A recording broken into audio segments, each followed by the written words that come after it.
Samantala, patuloy na tumataas ang bilang ng mga Pilipinong itinuturing na mahirap ang kanilang pamilya.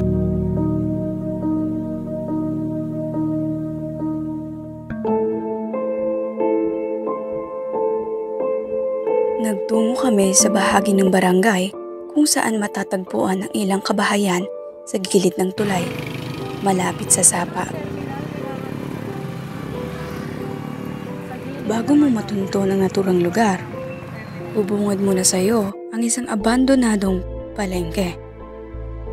Nagmistulang abandonado ito dahil wala nang masyadong nagbebenta o nagtitinda dito. Isang nakakabinging katahimikan ang namayani sa lugar na ito. Ang noong mga pwesto ng mga nagtitinda na ginawa ng kabahayan ng mga iilan dito.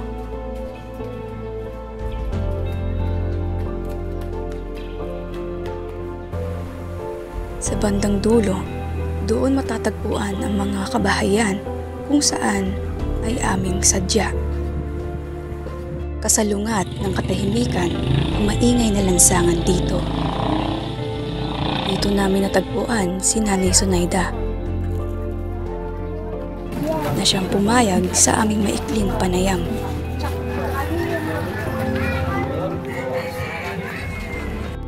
May kaliitan ang bahay ni Nanay Sonaida, ngunit malinis at organisado ang mga gamit sa loob nito. Napag-alaman din namin na si Nanay Sonaida ay galing sa probinsya ng Iloilo. Hanggang siya ay nakapangasawa dito sa Pampanga. May asawa po kayo, mga anak? Patay na. So beauty na po. Ilan po yung mga anak niya po? 6. May mga asawa na.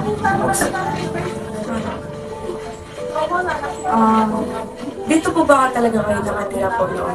Nakatira. Yung kasama ko lang dito, yung bunso ng babae. Dito po talaga kayo nakatira noon? Dito po nakatira yung bahay? Bagong gawa lang yun. Mga 1 year rin. Dati po ba kayo nagtatrabaho? Ay, hindi. Wala, ano lang. Dati kong kwan lang yung kasambay, yung dalaga. Meron po kayong pamilya? Kamag-anak po sa mga province po. Ay, malayo sila. Malalayo? Ako lang dito. Sa Pampanga po. So yung asawa niyo po, taga Pampanga po? Oo, Talba. Ganda naman po yung lugar po dito. Hirap din. Minsan mayroon, minsan wala. Construction lang yung anak ko eh. Tulad niyan, walang trabaho yung anak ko. Mga mutiyam. Nag-aaral po yung mga apo niyo? Mga apo ko? Ano lang. Ano pa lang ni grade 1, yung panganay grade 4. Yung 3 lang ang apo ko dito. Wala po kayo nararamdaman na kahit ano sa katawan? Like parang may sakit po ba kayo na Sa ngayon mayroon kasi mula nung nagkaroon ako ng kwan sa katawan ko, parang yung parang stroke, yung may gagote yung Pero nagme-maintenance ko. Yung mga iba po niyo po anak, dinadala mo ba kayo dito? Bira lang umuwi yung anak ko. Yung iba po? Sa lugar ng asawa na sa Banban. May pamilya na rin yun. So madala na lang po kayo. Pero nagbibigay po sila mga parang financial na support po? Alam, may pamilya na sila eh. Yung anak ko lang na lalaki, yung nagbibigay lang. Minsan may trabaho, minsan wala. Construction lang kasi ang na. May mga problema po ba kayo dito sa lugar niyo po? Sa Dito po sa lugar niyo po. Problema? Ano ko lang dito, yung side ng bahay namin, ginagawa ng tambakan, pero hindi naman sa amin yan. Kaso, ginagawa ng tambakan ng basura. Kaya, may mga ahas dito eh. Yung matanda dyan sa kabila, nakatatlo ng ahas eh. Kaya yung inaano ko, iniiwasan ko dito yung ahas. Kasi hindi mo alam kung mayroon. Kasi dumarating na lang yung mga ahas dyan sa tabi pag lalo na panahon ng tagulan. Dinatangay ng tubig yung mga kwan na yan, ahas. Minsan malalaki din. Nakukuha ng anak ko dyan. Nung hindi pa pinutol yung kawayan dyan, meron na ano dyan, ahas na gano'n kalaki. Pinapatay naman nila pag may ano, nakukuha. E ngayon, hindi na masyado yung pan dito. Dahil wala na yung ano, kawayan dyan sa harap namin. Yung daanan po dito, delikado din po no, yung papasok po din sa Yung daanan, Opo. delikado rin. Kasi marami dito ano eh.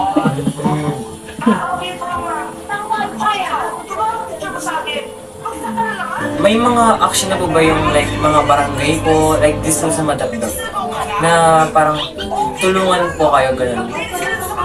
May na-action na po na pang nagawa? Wala pa. Yung ako, yung senior citizen ko lang ang hindi pa hanggang ngayon. Sa edad ko ng 73, hindi pa nag-ano yung senior ko. Hindi po. Maliit ang mga iskinita dito.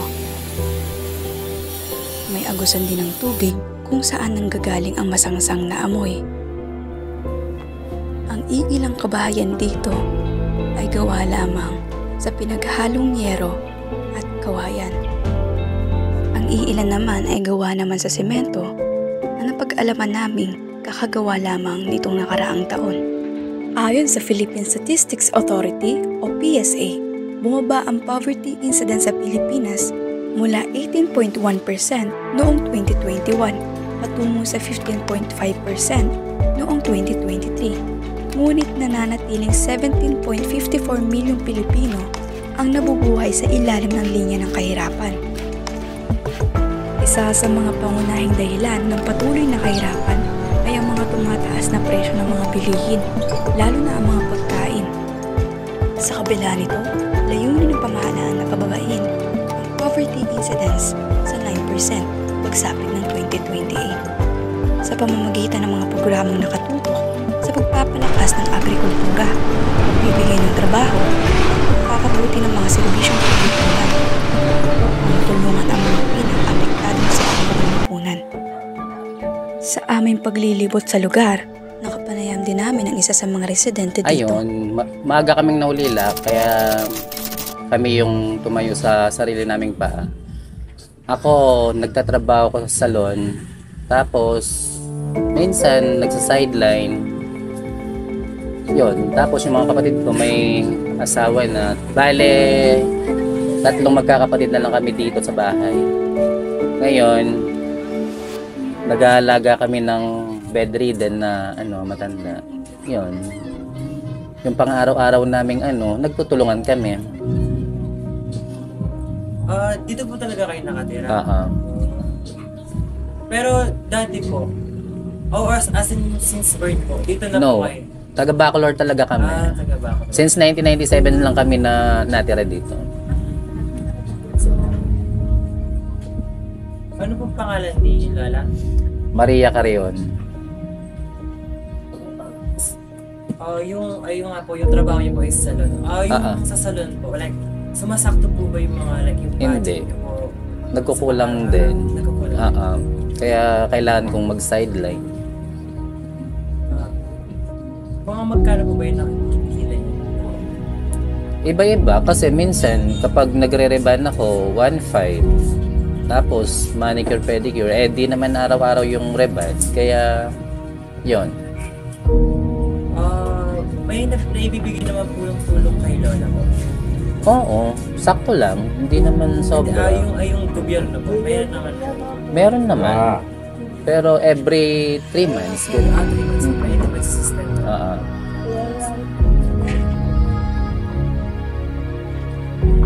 So, yung both parents niyo po, namatay na po ba? 9 years old pa lang ako, namatay na yung mama ko. Tapos, dito, 21 years, mga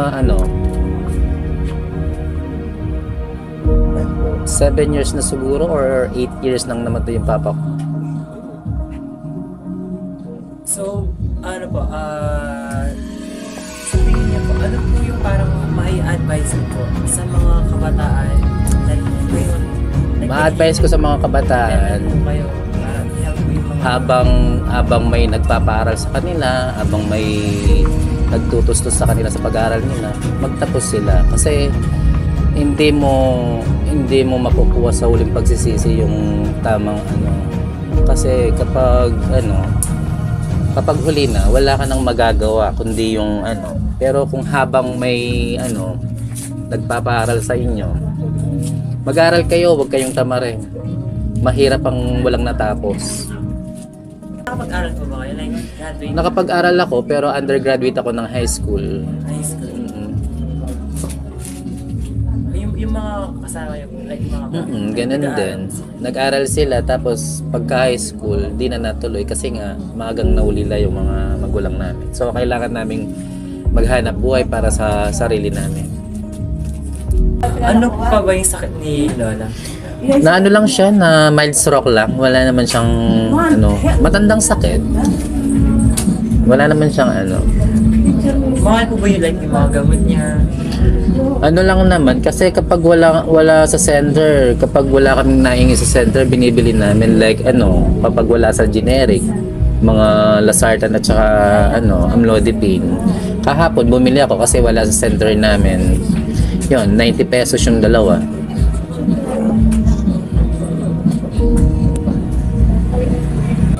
Ano po yung parang pangarap niyo po na parang gusto pong marating para gumanda po yung buhay? Yun lang, pangarap ko lang na mapagawa tong bahay namin para mapagawan ng salon para di na lumayo.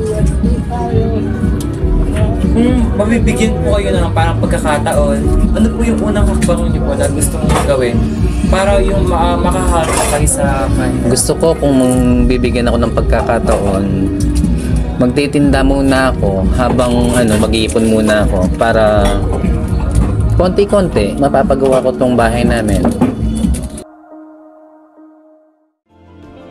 Sa pagtatapos ng dokumentaryong ito, aming napagtanto at natutunan na ang kahirapan ay hindi lamang isang kondisyon, kundi isang hamon na nagsisilbing pagsubok sa ating lakas at tibay. Sa kabila ng lahat ng pagsubok, ang bawat hakbang na ating ginagawa patungo sa mas magaan na buhay ay isang patunay na hindi tayo susuko. Ang tunay na pagbabago ay nagmumula sa ating lahat. Sa bawat sipag, sakripisyo at pag-asa na nagbibigay daan sa mas magandang bukas para sa bawat Pilipino.